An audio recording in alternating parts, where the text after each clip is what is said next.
Здрасти, Синан! Здравейте, аз съм Синан Кадиров, студент първи курс със специалност специална педагогика. Центъра Малепе е организация, която е създадена преди 21 години. Основната ни цел е да подпомогнем процеса на развитие на ромската общност. Развитието на този потенциал този път минава през образованието. Затова и нашата основна цел е това да мотивираме всяко едно дете, до което можем да стигнем, да има желание да учи, да се развива, да има мечти, да ги постига и да намери себе си най-общо. Така започнахме с идеята за извънкласна дейност, фолклор на етносите, ромски фолклор, което постепенно се разви с помощта на десетки, стотици учители от цялата страна.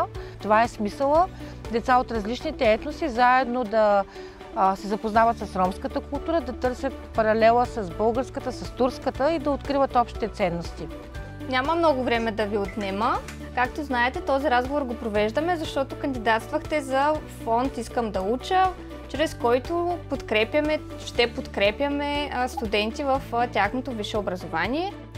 Мисля, че основният урок, който научихме, е, че можем и ние да мечтаем много повече, отколкото го правихме до този момент. Че можем да се свързваме с повече хора, че има много хора, които искат да ни помогнат, просто трябва да им покажем какво правим и че не трябва да спираме да се опитваме да го правим. И всъщност участието в инкубатора създаде много партньорства. Ние и сега продължаваме с инициативи, които надхвърлят рамките на инкубатор "Растеж". Така че това е главното нещо, което бихме посъветвали други хора. Да не спират да се опитват, да се борят за промяната, в която вярват и че ще успеят.